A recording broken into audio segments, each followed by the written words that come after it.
Lawyers are begging the Biden administration to finally take Cuba off the state sponsor of terrorism list and put an end to the Cold War. This has been going on a long time.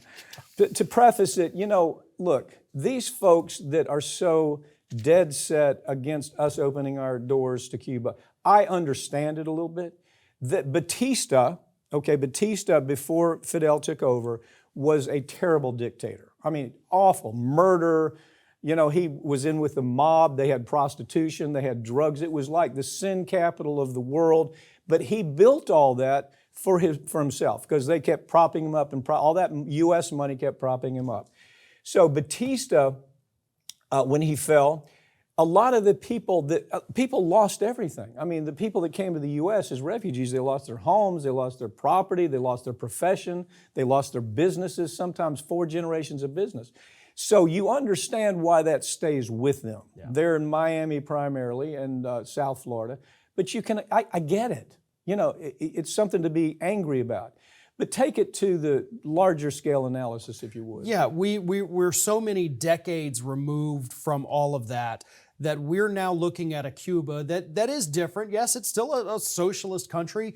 It still has plenty of problems, but they also have plenty of advancements that we in the U.S. do not have. You and I have sat here and talked about multiple things. One, the fact that for many years now, Cuba has a lung cancer vaccine. Yeah. It is illegal for a person in the United States to go down to Cuba and get this vaccine. Vaccine is exceptionally effective as well. They're in Alzheimer's. Did you do a story on Alzheimer's? Yeah, it's either the stage 3 or stage 4 final trials that have shown remarkable reversing of Alzheimer's.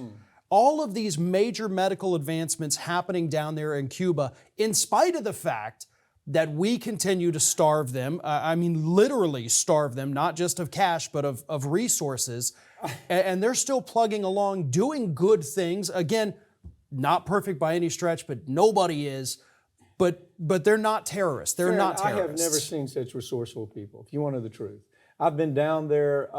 It's just they're just so resourceful. They'll take a car that's, my God, 80 years old, keep it running. They'll take electric equipment, electronics, and keep it running. But the interesting thing is, how has this medical and scientific area for them developed as it has? It's a mystery to me. Yeah. Because there's no chance of a Cuban coming over to the U.S. and being educated in one of our elite schools, but they're the most resilient people I've ever seen.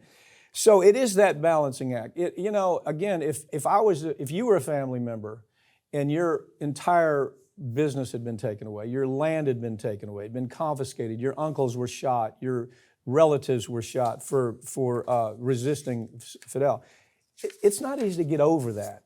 And so I guess that's kind of the balance on this story. And you understand it on the personal level for these individuals, but at the same time, for our government in 2023 to still be operating as if we were in 1963, this makes no sense. We're 60 years past the Cold War. Obama opened it, as you know. Obama, he did open it, and that idiot Pompeo and Trump came in and closed it because... So, we had like a year... Why? Because they're idiots,